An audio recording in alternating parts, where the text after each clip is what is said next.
A tutti buon pomeriggio dall'ippodromo Arcoveggio, convegno di domenica 27 novembre. La prima corsa è riservata a femmine di 2 anni. Estasi di No, Eva dei Greppi, Elettrica V, Lalla Jet, Evin Rood, Elsa Cis in prima fila, Evelyn Cole, Eda CGR, Eva Light in seconda. I favori sono per Estasi di No in chiusura insieme a Lalla Jet, due cavalle più appoggiate, numeri 1 e 4 dello schieramento.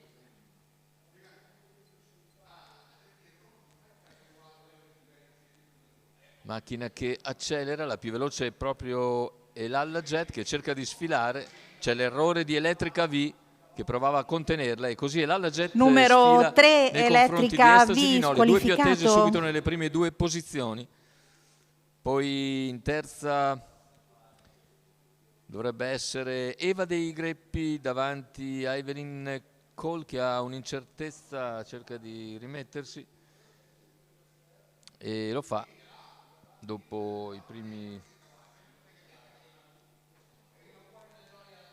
200 metri. Intanto all'esterno c'è Elsa Cis, debuttante con Alessandro Fonte in sediolo, attrice di buon qualifica a Treviso. All'esterno anche Evin Rood che è seguita da Eva Light. Chiude il gruppo Elettrica V rimessa, mentre più numero c'è 7 Evelyn Cole che viene squalificata. Intanto se l'è presa molto comoda Pietro Gubellini con Lalla Jet. Ripetiamo, numero 3 Elettrica V squalificato. E ora all'esterno si è adeguata Elsa Cis.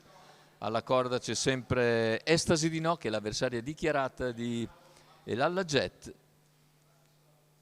E non cambia nulla neppure dopo 800 metri di gara con un altro quarto addirittura in 33,8, ancora più lento.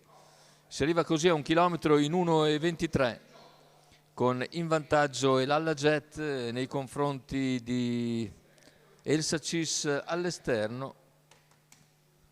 Alla corda è sempre Estasi di No, numero 8 senza spazio, è da 400 alla conclusione. CGR squalificato. Vedremo se ora accelererà un po' la battistrada. Torna su Elsa Cis, sempre chiusa la corda Estasi di No, poi tenta di venire anche Evin Rood in terza corsia, completamento della curva e ingresso addirittura d'arrivo. Ora accelera sensibilmente la battistrada e Lalla Jet cerca di sfuggire e di rubare il tempo a Estasi di No e in effetti lo fa, perché Lalla Jet nel finale vince comodamente nei confronti di Estasi di No. Terzo posto lungo la corda per Eva dei Greppi, 1,19,6, c'è una chiusa in 30 che è praticamente l'unico pezzo un po' di valore della corsa, perché si è andati veramente molto piano. Ha badato soprattutto al sodo Pietro Gubellini a mantenere la sua lieva imbattuta in 2 corse, 2 vittorie per questa Lalla Jet, una interessante figlia di Wishing Stone.